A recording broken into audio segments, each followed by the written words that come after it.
실제로 봤던 귀신들의 이야기. 우리 가족은 내가 어려서는 농사를 짓고 내가 조금 더 커서는 읍내로 이사를 나와 장사를 시작했고 내가 대학에 입학할 때쯤엔 옆 동네로 주거지를 옮겨서 장사를 더욱 크게 확장했지. 어렸을 때는 정말 집이 똥꼬가 찢어지게 가난했다고 해. 정확히 몇 살 때인지는 모르겠지만 일주일 내내 밀가루죽만 먹어서 엄마한테 밥 좀 달라고 울고 떼쓰던 기억이 남아있는 걸 보면 말도 못하게 가난했었을 거야. 그런데 장사를 시작하면서부터 살림이 점점 비더니 이젠 동네에서 제법 돈 좀 있다는 소리를 듣는 축에 끼게 되었어. 그만큼 부모님이 성실하고 부지런히 일을 하셨기 때문이지. 지금에야 이렇게 웃으며 말을 하지만 이사온 동네 주민들의 텃세가 너무 심해서 부모님이 꽤나 고생하셨어. 원래 시골이고 지역사회일수록 토박이를 우대하는 습성. 그런 게 강해서 아무리 고작 옆 동네 사람이라도 이 주민은 무리에 끼어주지 않거든. 개업하고 한 2년 동안은 상가 주민들이랑도 서먹서먹하고 알 수 없는 따돌림에 마음고생을 했으나 시간이 친구를 만들어 주더라고. 시간이 흐르니까 자연스럽게 마을 사람들과 어우러지면서 처음부터 그곳에 있던 사람들처럼 사이좋은 이웃으로 자리매김을 하게 되었지. 왕할아버지를 만나게 된 건 우리가 겨우겨우 자리를 잡아가던 그쯤의 일이야. 우리 가게는 어린이부터 학생, 아가씨, 청년, 중년, 할아버지, 할머니 등등 전 연령층을 아우르는 모든 고객을 상대하는 업종이야. 한마디로 고객의 폭이 많이 넓지. 어느 날 가게에 웬 할아버지 한 분이 오셔서 필요한 물건을 찾으셨는데 마침 우리 매장에는 없었다는 거야. 그래서 주문을 하시겠냐고 물었더니 알겠다고 꼭 가져다 달라고 주문을 하시더래. 그런데 보통의 할아버지와는 다르게 할아버지의 성품이 정말 보통 이상으로 점잖으시고 행색도 뛰어난 멋쟁이에다가 기품이 느껴지더래. 그래서 엄마가 영감님은 보기 드문 멋쟁이신 것 같아요. 어디서 그렇게 멋진 옷을 사 입으셨대요? 하면서 칭찬을 해드린 거지. 그랬더니 할아버지께서 엄청 좋아하시면서도 쑥스러우셨는지 그 길로 내빼시더래. 그 후로 엄마의 작은 칭찬이 활력이 되었는지 할아버지는 자주 가게에 들리셨고 우리 집의 단골 손님이 되신 거야. 물론 우리 엄마뿐만 아니라 우리 아빠까지도 그 할아버지와 일상적인 이야기를 나누는 사이좋은 이웃이 되어서 나는 그 당시에 대학을 다니느라 집에 잘 내려가지 않았거든. 그런데 내가 집에 전화를 걸 때마다 엄마는 그 할아버지 이야기를 해주면서 아무런 연고가 없던 동네에서 하루하루가 심심했었는데 그 할아버지 덕분에 말동무도 하고 사람 사는 것 같다며 할아버지의 고마움을 말씀하시더라고. 그러다 주말을 맞아서 집에 내려가 가게를 보는데 그 할아버지를 뵙게 되었지. 정말 말로 듣던 대로 멋쟁이시더라고. 하얀 모시 한복을 갖춰 입고 하얀 중절모에 하얀색 구두를 신고 잘 정돈된 하얀 백발머리에 눈썹조차도 하얀. 가게 문을 열고 들어오는데 간달프가 강림하는 줄 알았어. 어색해서 쭈뼛거리며 안녕하세요 하고 인사를 했더니 나를 아주 그냥 원래 알고 지냈던 손녀 마냥 학교 댕기다 올라왔구만 하시면서 지갑에 있는 지폐 몇 장을 손에 덥석 쥐어주는 거 아니겠어. 이걸 받아야 할지 어찌해야 할지 몰라서 얼음이 되어 있자. 엄마는 그냥 받으라고 그래서 받았지. 그게 왕할아버지와의 첫 만남이었어. 그날 밤 엄마랑 자려고 누워서 이리 뒹굴 저리 뒹굴 거리다가 엄마에게 왕할아버지의 이야기를 자세히 듣게 되었지. 왕할아버지한테는 자식도 3명이나 있고 그 자식들을 다 잘 가리켜서 다들 내노라 아는 대기업에 다니고 있대. 물론 할아버지 연세가 많으시니까 그 자식분들도 중년이 훨씬 넘은 어른들이겠지. 할머니와 동네에서 소문난 닭살 커플로 지내셨는데 몇 해 전에 할머니께서 지병으로 돌아가시게 되어 혼자가 되셨다는 거야. 그런데 하나둘 나이가 먹어가다 보니 할아버지가 적적하기도 하고 외로웠던 거지. 돌아가면서 1년씩이라도 자식들하고 함께 살고 싶다는 의사를 밝혔더니 그 다음부터는 자식들이 약속이나 한 듯 명절에 아무도 내려오지 않더라는 거야. 그래서 송장처럼 집구석에 누워 지내느니 읍내나 돌아다니면서 쇼핑하며 지내는 게 삶의 낙이 된 거래. 그러다 어쩌다 우리 가게에 들러서 엄마 아빠와 친해지게 된 거고 그 친해진다는 게 별다를 것도 없어. 항상 정해진 시간에 가게에 들르신다는 거야. 날마다 오전 11시 정도가 되면 자전거를 타고 오신대. 그럼 그때 시간 맞춰서 엄마 아빠랑 같이 커피도 마시고 어쩔 때는 다과도 같이 하고 또 어쩔 때는 숟가락 한 개 더 얹어서 밥도 먹고 말이야.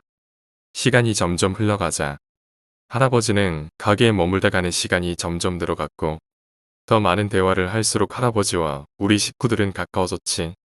어느 정도였냐면 토요일 점심은 할아버지가 우리 집에 오셔서 함께 식사를 하시거나 내가 시골에 내려가는 주말에는 가족들이 삼겹살을 사서 할아버지네 마당에서 고기 구워 먹던가 하는 정말 이웃은 또 하나의 가족이라는 말을 실감하며 재미있게 지냈던 것 같아. 사실 우리 아빠는 유복자로 태어나셨거든. 우리 아빠가 6남매 중에 막내인데 할머니가 아빠를 임신 중이셨을 때 할아버지께서 돌아가셨거든. 그래서 우리 아빠는 아버지의 정을 모르고 자란 터라. 마치 그 할아버지가 아버지인 것처럼 정말 잘 모셨고 또 그 할아버지도 어른으로 빈틈없이 아빠랑 엄마께 잘하셨다고 생각해. 그런데 그렇게 사이좋은 이웃 생활이 길어지자 어디선가 시기하는 무리들이 나타났지. 그 무리는 바로 할아버지의 자식들이었어. 어떤 이유에서인지는 모르겠지만 명절날 코빼기도 안 비추던 작저들이 어디서 무슨 이야기를 들었는지 나를 잡고 가게에 찾아왔더라는 거야. 마치 우리 엄마랑 아빠가 계획적으로 할아버지한테 접근해서 뭔가를 빼돌릴 수작을 부리는 게 아닌가 하는 의심을 품고 아들 둘과 딸 하나가 가게에 와서는 하는 말이 아니 자식이 멀쩡히 셋이나 있는데 왜 댁들이 자식 노릇 딸 노릇이냐고 왜 가만히 있는 사람 동네에서 욕을 먹이냐고 하면서 다시는 할아버지랑 엮이지 말았으면 좋겠다고 허럭. 나중에 안 사실인데 그 아들들 중 며느리 하나가 할아버지랑 같은 동네 사람인지라 할아버지가 매일같이 우리 식구들이랑 어울리고 같이 밥 먹고 놀러댕기고 이렇다는 걸 친정을 통해서 들었나 보더라고. 우리 부모님은 기가 막혔지. 물론 할아버지가 알게 모르게 우리 집으로 뭔가를 끊임없이 날라주셨다는 건 인정해. 예를 들면 이번 주에는 쌀 2가마니, 그 다음에는 사과 1박스, 그 다음에는 포도즙 1박스, 그 다음에는 고춧가루 몇 포대 이런 식으로 꼭 자식 새끼 챙기는 부모 마냥 말이지. 그런데 문제는 우리 부모님도 그걸 그대로 받기만 한 분들이 아니라는 거지. 할아버지 모시고 가서 겨울 패딩 사드리고 할아버지네 겨울 동안 스시에 기름 3통 넣어드리고 따뜻하시라고 옥장판 넣어드리고 눈이 잘 안 보이신다고 하니까 안경점에 가셔서 돋보기 새로 맞춰드리고 전화가 잘 안 터진다 하니까 전화기 바꿔드리고 내가 보기엔 정말 주거니 받거니 전래동화에 나올 만큼 사이좋게 잘 지냈던 것 뿐인데 말야. 우리 엄마는 그날 아랫목에 드러누워서 밤새 끙끙 앓더라고. 난데없이 들이닥쳐서 사람을 뽀뺨 사기꾼 취급을 하며 그것도 3명에게 둘러싸인 채로 그 막말을 들었으니 제대로 된 해명을 하지도 못했거든. 그 이후로 한동안 왕할아버지는 걸음이 뜸하셨다고 해. 같은 동네 분들께 들리는 말로는 화병으로 알아 누웠다고도 하고 감기로 오래 아팠다고도 하더래. 아빠는 걱정이 되어서 들여다보려고 했는데 엄마가 소스라치게 놀라면서 그러지 말라고 괜히 남의 집 가정사에 우리가 끼어서 더는 오해받는 일 없게끔 하자고. 정말 이러지도 못하고 저러지도 못한 날들이 갔던 거지. 그 이야기를 들은 나는 마음이 안 좋더라고. 그래서 시골에 내려가는 주말을 이용해서 엄마 아빠에게 말도 없이 왕할아버지 집에 몰래 찾아갔어. 갔더니 정말 2주 정도 되는 사이에 뭔 일이 있었는지 몰라도 완전 5년은 더 늙어버린 거 있지. 완전 깔끔하시고 멋쟁이던 분이 자기를 돌볼 겨를도 없었는지 머리는 산발에 옷은 땀내가 풀풀 나고 밥은 대충 물에 말아 드시는지 냉장고의 반찬은 다 말라있는 거야. 할아버지께서 정말 힘겹게 일어나서 하시는 말씀이 너희를 다시 볼 면목이 없다고. 자식들이 다 커버려서 혼을 내도 듣는 나이가 아니지라 어떻게 가르칠 방도가 없다는 거야. 할아버지께서 젊은 시절 마도로 쓰셨대. 그래서 돈은 무지무지 많이 벌어서 집안은 윤택했는데 자식들과 오랜 세월 떨어져 살다 보니 아버지로서의 정은 거의 없어서 자식들이 커가면서도 대면대면 했다는 거야. 생각해보니 자식들 입장에서는 그런 아버지가 이제 와서 가까이 가족처럼 살자는 것이 부담스러울 수도 있겠더라고. 암튼 할아버지는 지금 당장 현금은 얼마 없고 산이랑 밭이랑 논이랑 집이랑 이런 것들이 좀 있는데 혹시 그걸 야금야금 팔아서 우리 집에 갖다 바치는 줄 알고 자식들이 파르르 분노해서 그 난리굿을 친 거더라고. 그래서 할아버지께서 오히려 니들한테 받은 것보다 저쪽 아범한테 얻어먹고 입은 게 곱절은 많다고 고래고래 화내시고 그러셔서 자식들이 오해를 풀고 다시 올라가셨다고는 하는데 실제로 어떤 대화가 오갔는지는 내가 모를 일이었지. 할아버지 집을 다녀와서 부모님께 할아버지가 몸져 누워 계시다란 말을 드리자 아빠는 놀래서 차로 달려가서 할아버지를 모시고 병원에 입원시켰어. 그리고 다시 예전처럼 자주는 아니지만 우리는 여전히 주말에 같이 밥을 먹고 종종 커피 타임을 가지고 또는 할아버지네 비닐하우스를 빌려서 주말 농장도 짓고 재미나게 보냈지. 그런 세월이 한 해가 가고 두 해가 가자 우리를 이상 야리쿠리하게 생각하던 자식들의 오해가 풀렸는지 큰아들이라는 남자가 명절에 찾아와서 전에는 정말 미안했다며 과일 상자를 들고 왔더라고. 그때 내가 옆에 있었는데 우리 아빠가 말하기 우리는 식구라고 해봤자 우리 부부랑 딸 하나밖에 없다. 아버지는 예전에 돌아가시고 어머니도 며칠 전에 돌아가셔서 이웃을 사귄다는 게 참 좋다. 실제로 아버님이라고 생각한다면 오바겠지만 나보다 어른이 있다는 게 늙어갈수록 좋은 거더라. 앞으로 자주자주 연락하자. 뭐 이렇게 말씀하시더라고. 그렇게 오해도 다 풀리고 하루하루가 행복한 날들이 흘렀어. 그런데 있잖아. 사람이 마냥 행복할 수는 없는가 봐. 그날도 주말이었거든. 원래는 주말이면 할아버지가 우리 집에 오시던가 우리가 할아버지네 집으로 놀러를 가던가 하는데 하필 그 주가 우리 외할머니 생신이셨어.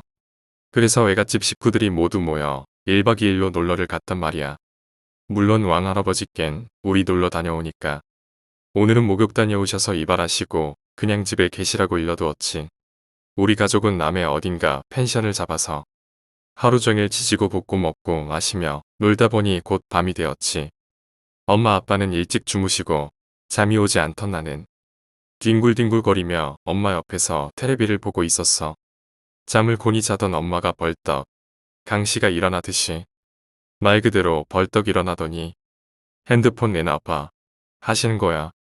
갑자기 웬 핸드폰 타령인가 싶어서 엄마 꿈 꿨어 하고 배시시 웃었더니 내 머리통을 주먹으로 완전 세게 후려치면서 아 진짜 휴대폰 달라고 이년아 하는 거야.